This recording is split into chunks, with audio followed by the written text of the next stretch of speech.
रविवार यानी 29 दिसंबर को दक्षिण कोरिया के मुआन इंटरनेशनल एयरपोर्ट पर भयंकर विमान हादसा हो गया। इसे देश का सबसे भयावह विमान हादसा कहा जा रहा है। विमान में कुल 181 लोग सवार थे। इनमें से 179 लोगों की मौत की खबर है। विमान में मौजूद सिर्फ 2 लोगों को बचाया जा सका है। यह हादसा रविवार सुबह हुआ जब बैंकॉक से आ रही जेजू एयर की फ्लाइट 762216 लैंडिंग कर रही थी।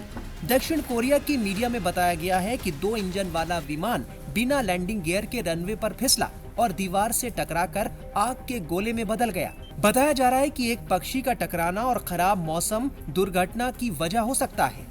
एयरपोर्ट अधिकारियों के मुताबिक लैंडिंग गियर में खराबी के कारण फ्लाइट क्रैश लैंडिंग की कोशिश कर रही थी। इसका पहला लैंडिंग प्रयास फेल हो चुका था। ऐसा लगता है कि विमान रनवे के अंत तक अपनी गति कम करने में विफल रहा और एयरपोर्ट के बाहरी किनारे पर दीवार से जा टकराया। विमान क्रैश के पीछे कोई ठोस वजह का पता नहीं चल सका है। विमान दुर्घटना के कारण पर अभी आधिकारिक बयान का इंतजार है। हादसे की जांच के बाद सही कारणों का पता चल पाएगा।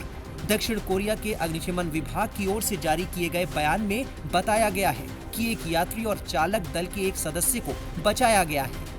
विमान के पिछले वाले हिस्से से लोगों को बचाया गया।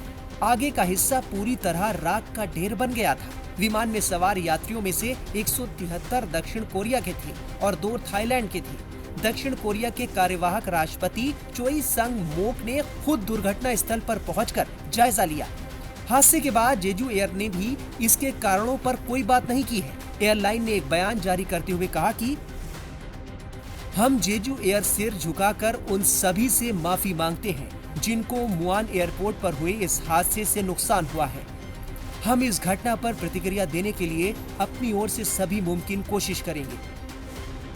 इस विमान क्रैश को इतिहास में जेजू एयर की पहली घातक दुर्घटना बताया जा रहा है। जेजू एयर दक्षिण कोरिया की सबसे बड़ी कम लागत वाली एयरलाइनों में से एक है, जिसकी स्थापना 2005 में की गई थी।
이렇게 봐야 되나 이렇게 봐야 되나?